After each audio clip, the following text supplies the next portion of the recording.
Welcome to the news. And due to a salary dispute between management and the actor who normally portrays me on these programs, I regret to say that again tonight I will be playing myself. Although, as those of you who watch the show on a regular basis will obviously realize, I'm doing so under an assumed weight. Now the news. From their partial eyed, just above the water line in the pool, vantage point, two philosophically inclined hippos were, as was their common wont, surveying the world at large and between them verbally attempting to make some rational analyzation thereof. And one day one of them muttered to the other, "In the realm of man, who seems the happiest to you? Those who appear to think the most, or those who seem to think the least?" And the second hippo took his time responding, but eventually did thusly. It's interesting you should bring this up, for I've thought about this before.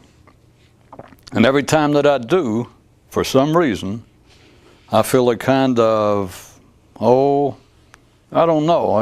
kind of kinship to one of the groups of men as you verbally defined and separated them.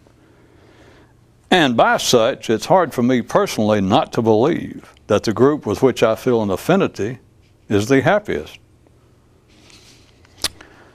And now there was prolonged silence in the pond as the first hippo processed his companion's observation. And finally he had these words in reaction. "I grasp what you say, but that brings up a new consideration. The only way we can feel any kinship with any aspect of man is by us being able to think. And if we can think, then the relative position from which I originally formulated the question is now shifted to such a degree as to be fatal, thus rendering the inquiry unanswerable." Then they both fell silent for several hours as they independently attempted to fathom and digest how this fully detailed the nature of thought and happiness.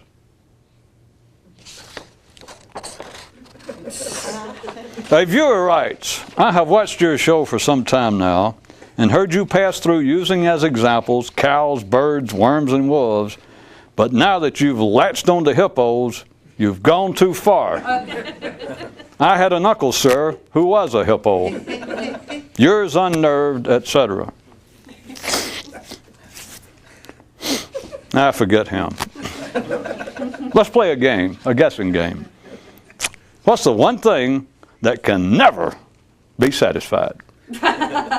Never, never, never, ever.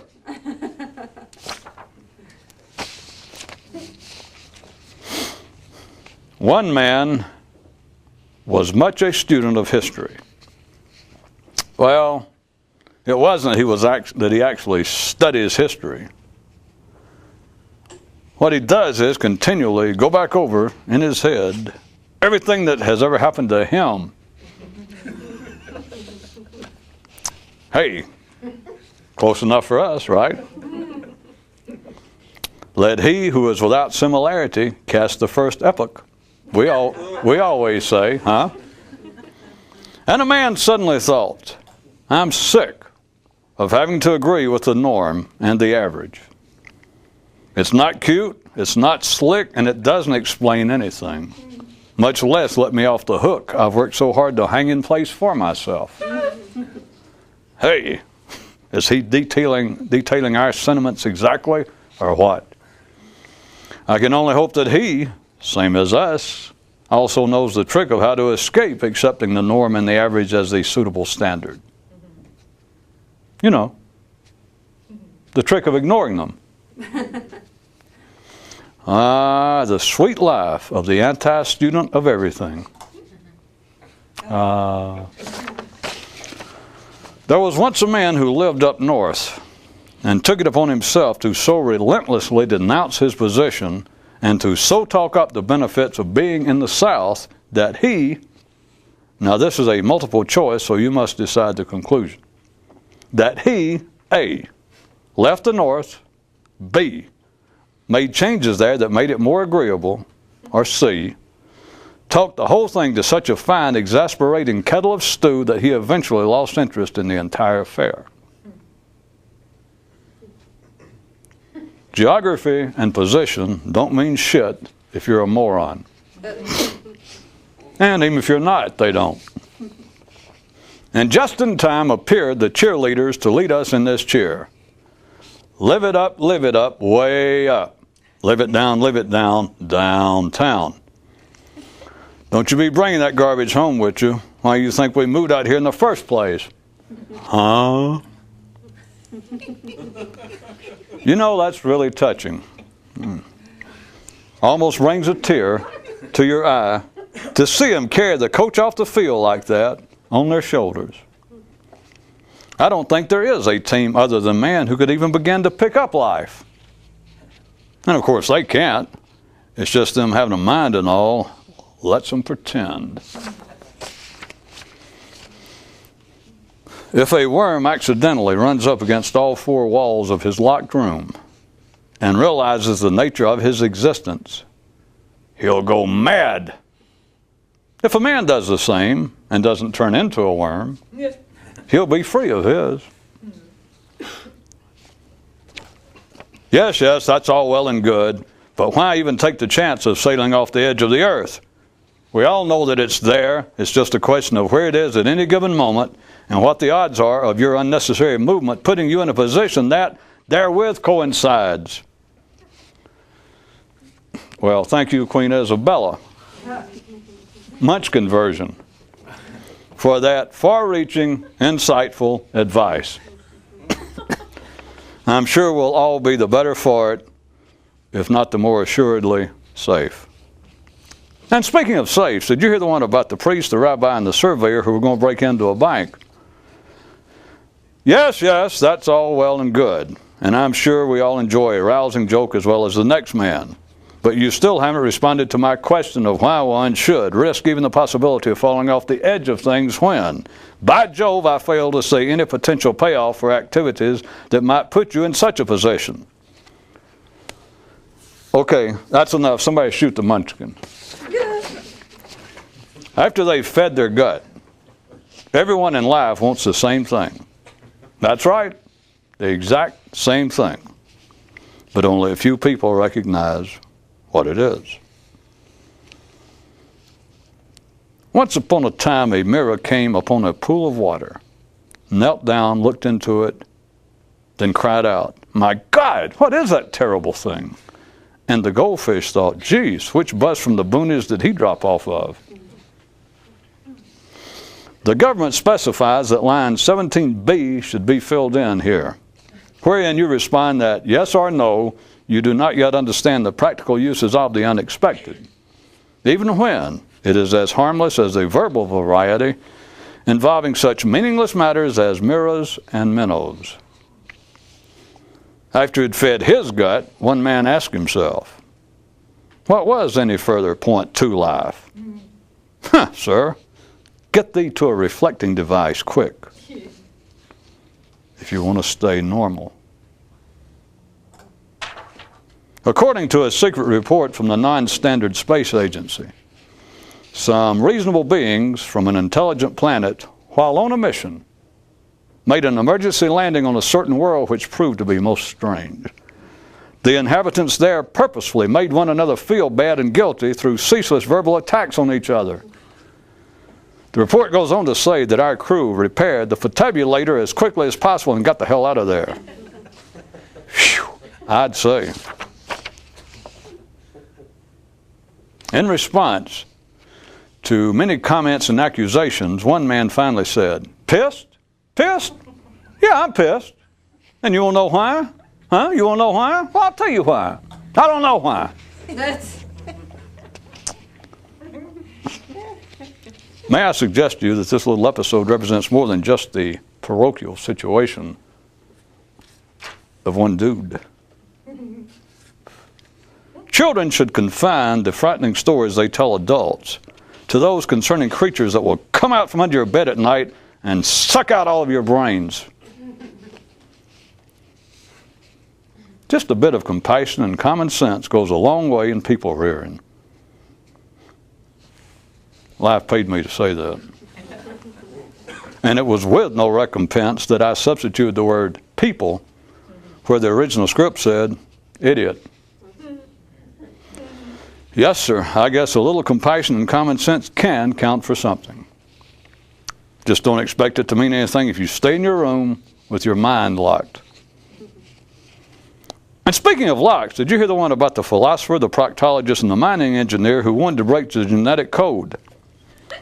Yes, that probably too is all well and good, but I still await a reply to my earlier inquiry. Mein Gott, the Munchkin lives.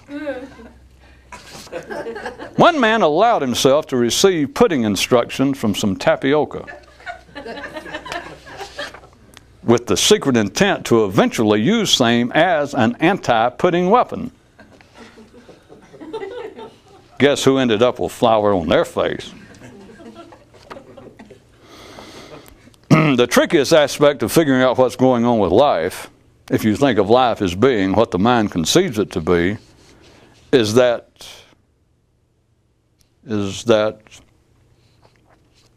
well, it's really too meaninglessly complex for me to even bother trying to explain. In case you haven't yet noticed, there are victory banners permanently hung over all of the entryways to the stadium where you and life compete, noting its perpetual triumph. Well, look at it this way. Even though only chumps will play a known losing game, it's double chumps who refuse to realize that it is.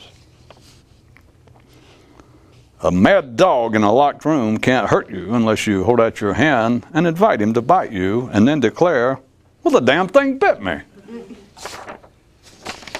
In one universe, there is this thing that you can open, which, once you have, you will forever, after that, well, it's too disgusting to go into.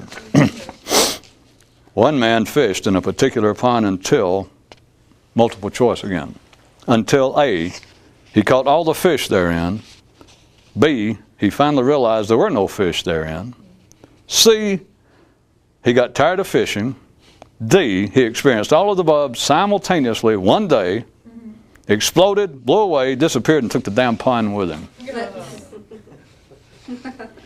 At a recent intergalactic psychological conference, the lead paper of the confab was entitled, "What's Wrong with You Idiots? Fish are an illusion." Next week, the accountants are in town. Whoopee. Oh, and speaking of pee, did you hear the one about the man who went around encouraging everyone to undertake a critical examination of themselves, a process he called your analysis? Yes, that's all well and good, but I am still without an answer, and your attempts at humor shall not distract me from that fact.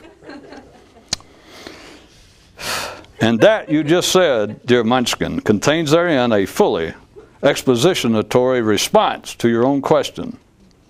What could be more serious than a locked room? There is one planet in this universe on which, if you live, complete strangers may enter your place of dwelling any time they want to and just totally track up the place with their dirty and dusty shoes. Now, your part in this news item is to figure out what where you live actually refers to, and then to get those people the hell out of there. It's your place, for Christ's sake. Well, it was originally. And there are no grandfather exemptions to one recovering from prior stupidities. Wake up, little Susie, wake up. My name's not Susie, but I appreciate the thought. Rats in a maze, rats in a maze. You know, It's amazing that them damn rats are stupid enough to stay stuck in that simple maze. Downright amazing. The unrealized reason that men are so enamored by ideas concerning death is that they non-mentally know that they essentially live their lives not in the mind, where the mind says that they do, but someplace else. A someplace else that could be more attractive were it freed from the mind. A feathery ode. I shot myself into the air, and where I fall, I do not care. To experience life newly and differently, you must be in a particular balance.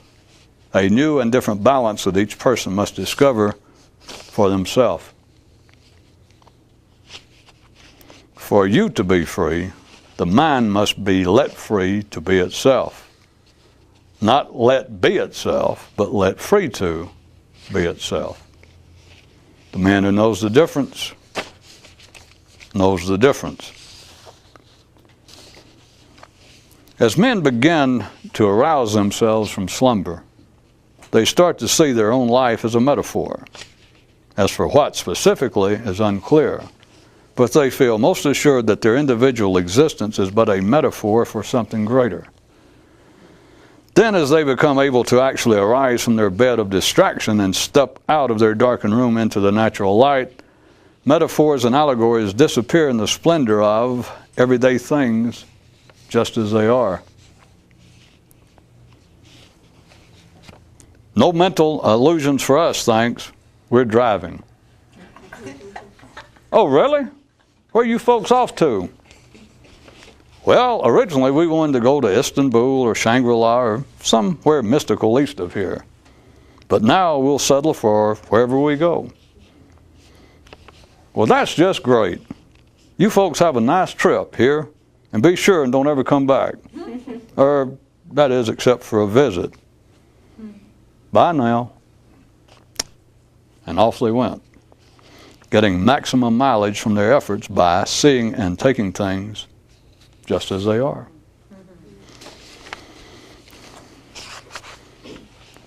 And lastly, one man says that all of his metaphysical efforts and studies are finally beginning to pay off.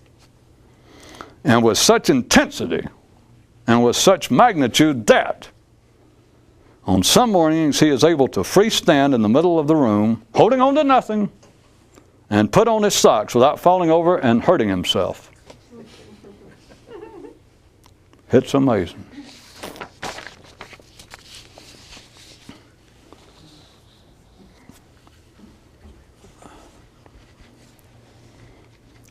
Heard a guy talking and said that he had always been fascinated by any even secondhand exposure to such activity as this. He said that when he first began to read about it, and that he would run across obscure writers. He mentioned areas in, I guess it'd be called like the Sufi tradition, the Zen tradition, the Christian and Judaic mystical tradition. And he said he would run across obscure writers and be so taken by what they had to say over this long period of time, this expanse of cultures, language, but said he'd be so taken by it that for a long time he had an extreme wish that he had been alive.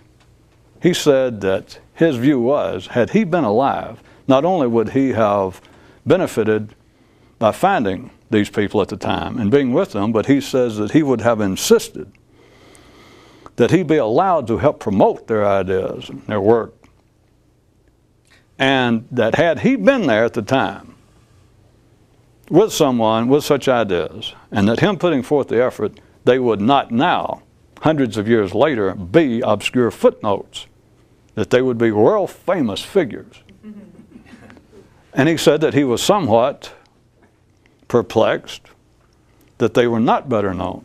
And he said that he is still that he had still failed to come to any firm conclusion as to what might be behind their lack of renown, whether it was that they did not know how to promote themselves, whether they didn't travel enough at the time, whether they didn't publish widely enough. And he says he's also perplexed since that they obviously had enough following that someone wrote down that they had some sort of audience contemporaneously, and that enough of it was taken down that it was now, as witnessed by the fact that it was in his hands. And so if there were people there, it was not an isolated voice with no hearers at the time. And that he was also perplexed as to why someone else did not undertake the kind of efforts that he now says he would have taken to help promote it had he been there. And closely connected to that is many people have been stuffing turkeys. No, questions. Questions into turkeys. Turkeys into plowsheds. Now, I don't think that's it, but I hate to correct somebody from the audience. So I'll assume that that's what the person meant. Regarding the unrecognized, I shouldn't blame it on anybody else. It is actually part of, since I had to be here in person, it's part of my responsibilities working part-time for life. As some of you know, this is not all I do for a living. I am part of the PR activities for life itself. And this brings up what I was going to say, some of the questions that have recently arisen since the fire on the river has been put out, but now floating to the surface have been some of these concerns which we can no longer ignore. Well, assuming it's not just abject garbage, but we'll assume that there are legitimate concerns floating. But I can turn it around and make it another promotion for life itself. One of the unrecognized aspects and benefits living in a three-dimensional universe as life has so kindly provided for us, that nothing operates without opposition. You cannot speak without opposition. There are no laws of science without opposition. There is no technology without opposition. The mind will not work without opposition. That one of the unrealized benefits is a historically commonly used defense. It, in the main, rears its lovely head in the area of the body politic, wherein a man that can be under a so-called, in an elected governmental milieu, or it can be in an environment wherein it is a tyrannical one-man rule. It doesn't matter. But whoever is the power is assailed with what appears to be undeniable charges of wrongdoing. At least on the surface, they are quite disturbing. And their response,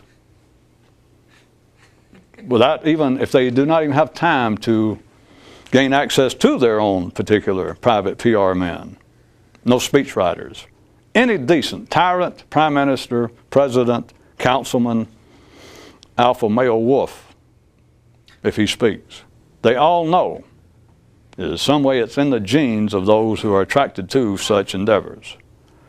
For them to immediately go, well, wait a minute, I hadn't had a chance to investigate those charges. That's the first I've heard about it. But I can tell you right now, as soon as I heard you say that someone's accused me of that, I can tell you this immediately. That is politically based. That is based from my political opponents, those out of power. That is all it is. It is a politically based opposition. That, regardless of how hoary it is, regardless of how unspecific or inspecific as the defense may ultimately be, that has flown, sailed, skittled, driven many a Hollywood chariot driver out of the race. It is almost unstoppable. As to say, oh no, whatever the accusation, oh no, that is simply a manifestation of my opposition. It is politically, as I said, that's normally a term, but it makes no difference. It happens in every organization from the church to the local library board. That any time that you've got more than two people, there is some power struggle going on. It can be a marriage. It can be two people. And it's always some sort of power struggle. It's in the genes of all of life. It's in the genes of all of life that is within a three-dimensional reality. Don't bring up the mind at a time like this. I was talking about something for a while outside the mind.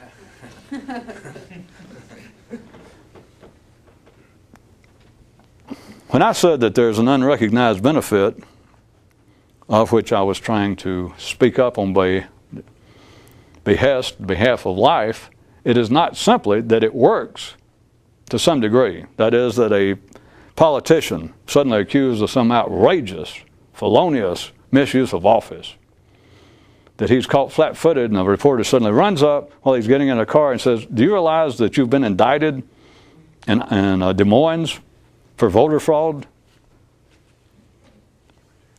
What the hell are you going to say? So he says, "Oh, well, wait a minute. Let me." Well, that's the first I've heard of it, but I can tell you right there. Now, of course, I am not guilty, and I can tell you just from the smell of that. That is politically motivated by my political enemies. That is by other wolves that want to take over. Even though, when I said that I was trying to point out and give credit where it is not normally recognized, I do not mean simply that that might get a politician temporarily or even over an extended period of time off the old. That's not what I'm referring to, because that should be obvious enough. Oftentimes, as I said, that will fly to a surprising degree, to be as old and as transparent as it is, or should be by now, that oftentimes it can go on and on and on, that even if the charges against the figure, the person, pile up, become more complex, the response can stay at the same simple initial level. It doesn't have to get more complex.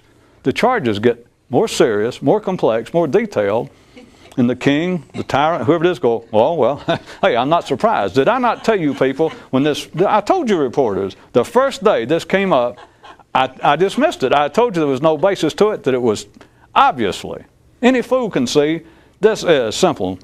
It is simply politically motivated by my enemies. I mean, why else are they getting desperate? Look at it. And if you're outside, you can almost get taken aback. That is, you come after the initial charge and you go, well, look, it's not now just a simple charge. Look, now there's a new indictment that's now coming out of coming out of Lincoln, threatening to slide over, in fact, into Sioux City. They could have made over there in the courts, except it was Biderbeck's birthday and the judges are all out at the river. It has become more serious, they tell the accused, this political leader, that it is no longer just a 10-page indictment with 2 charges. It is now 24 charges. The list of witnesses here has now surpassed 100. In other words, it's becoming more and more serious. And rather than him have to get a more and more serious and detailed response, he goes, oh, no, it still works. He goes, oh, well, I told you that. See, they're desperate. That's what happens when there's no basis for opposition, for an accusation, then people will get desperate. That's the way the political game's played. I'm surprised you reporters are falling for that. That's the sign of a desperate man or desperate people to come up with more and more charges. If you don't watch it, people walk up and go, hey, it makes sense. As much as, Mad Dog in anybody's locked room makes sense. Here.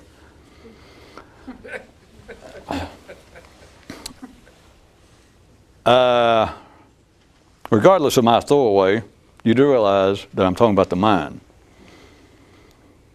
This is what goes on in a man's mind when he tries to consider. When he tries to hear, but then tries to consider any information that is foreign to that already in his locked room. You are in power. If you're an ordinary sane person, you're in power not through physical strength over your body. You're in power, apparently. That is, you're sane, in control of your life, in control of your senses, in control of your attention, perception, intelligence. You're in charge of it simply by the basis that you are apparently in charge of your mind, which is always in a three-dimensional reality. You can take whatever you see and turn it around and it's still true. But you are apparently in charge of your mind, that you apparently can direct. This is what ordinary people say is true. That's what they believe. That if you walk up to somebody and go, hey, aren't you so-and-so? They go, yes. You go, didn't you write an article or a letter to an editor? Didn't I hear you make a speech and say so-and-so? Well, yes, I did. Did you mean that? Well, yes, I did. You really think that's true? Well, yes, I do. Do you actually drive a Dodge? Well, yes, I do. And you married a woman who was larger than you are? Well, yes, I did. And you actually have 2.5 children? Yes, I do. All of this is flowing from a man's mind. That is where humans have the sensation of being in power of themselves, that they are king, that they are prime minister. Without a mind, there is no sensation of that. It is all in the body, and you are conscious all over. And you are, as comparably speaking, humans look at it as being the kind of animalistic or biological territorial imperative would be the closest, that you are, if you were an animal, you are king of the hill simply on the basis of physically wherever you have established your hill, that's what you protect. Humans and civilized, read most of us, or anybody listening to this or seeing this, we're in such a civilized, non-animalistic, non-feral condition that it is not a problem of physically defending your territory. If there's an attack on your territory, you hire an attorney, do title searches, call the police if somebody's trespassing, but you do not physically have to fight. That is not the problem nowadays. What you're fighting, which has been at the heart of all civilization, what you're fighting is you are defending, attempting to, a non-physical property. This would be the difference between a landowner trying to defend his physical property from trespassers, the difference between that and an author trying to defend his literary property of some novel he wrote, and now people are plagiarizing it. The mind, the human so-called personality, people feel that they are in charge of themselves on the basis that they are continually defending a non-physical property. In fact, an intellectual property, if you want to look at it that way, which is a legal term for artistic endeavors, non-physical. In other words, inventions of the mind. But that is what each person's their individual personality is based upon. You can see that. All you got to do is listen to it. I don't know whether you can see it, but you can listen to people speak. You can hear that a majority of what each individual is saying is a defense of himself. It may appear to be in the form, it can come out in the form of criticism of others, but that's easy to see. It's a defense of oneself. If you're not defending yourself, you've got no need to criticize someone else. The beauty of it that I am now trying to lay at the feet of life that you don't normally conceive of is you would not even have the sensation of being an individual did you not feel, did you not use that continual, though you don't use the terms, response to life, whether you do it verbally or tacitly to yourself, that you are continually saying, well, hey, the kind of pressure I feel, whether it be direct criticism to you as a person, as an individual, or whether it's just that feeling of getting up in the morning and life is not going right, you're not rich and famous, you're not getting ahead, or you just have the non-verbally specific red ass, the depressions. But what you're saying, the way ordinary minds, that is, ordinary people, stay so-called sane and upright, is you are non-verbally, or at least non-verbally in the way I'm presenting it to you, you are continually responding to life and these apparent pressures, these apparent obstacles, these hindrances to you as mere political opposition. That it is baseless. There is no foundation for me being treated this way. I want my mama. I just threw that in. I couldn't help myself. But now that I have, here's the problem. Is you got your mama. Everybody's got their mama. Where? Well, you can't look for her. And you can't reach her by phone. Hint, hint. All right. You can't reach her by speech. Hint, hint. Okay. You can't reach her by thought.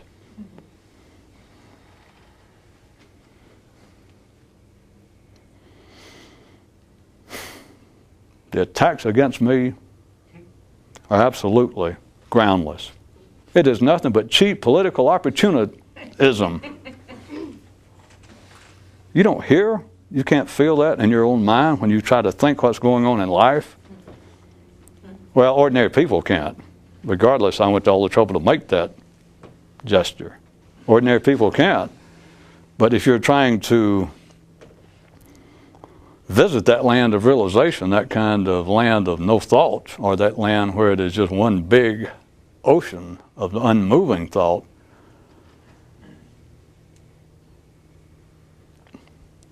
then the feeling that you're against something should become finally as transparent as the generally exercise scenes that I described of a politician, of an actual, of an external situation of a politician, of someone in power being accused of something, and their response to the accusers, to life itself, to the immediate environment, is that it is without any foundation, and it is merely is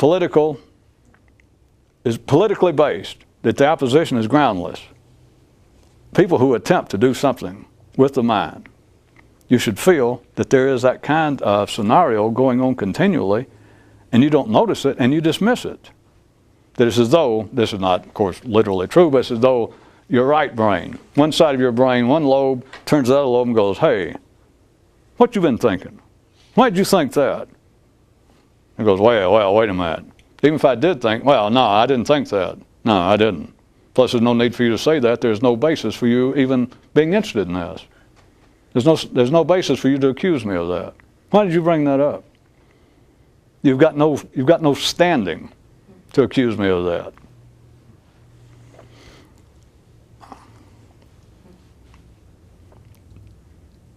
Do you realize the point? If that is somewhere in there, if you can find it, if that is the basis of what appears to be your attempt to move forward, that is, you have got to be able to escape or to free yourself or to quit, you believe, having to deal with baseless allegations, just gadflies of useless assaults on yourself, doubts about what you think, criticisms of what everyone else thinks. There's no end to it. You are continually playing, as one example, the Prime Minister walking out of the place of residence, beside him, he'd get across the curb to the car, to the limo, a reporter says, do you know you've been indicted? In Eastwich, you have been indicted on 10 charges. What do you say to it? And you go, well, I can tell you right now, there's no grounds for it. It is simply a political ploy. That same thing is played out minute by minute. But it's beautiful because it keeps you in office. It keeps the most unsavory of tyrants in power. That the hordes of apparently right-thinking, decent people who should not be putting up with that kind of leadership and who will temporarily go, rah, rah, rah, rah, rah. It's not that long in your head, but they will go, rah, rah, rah. Nothing will change because you actually accept the story that there is no basis for this kind of criticism. Of course, you get really good at it. You can look at something like this. If you're watching on television and think, there's no basis for this being on television. You're correct. I don't know how you think you're seeing it.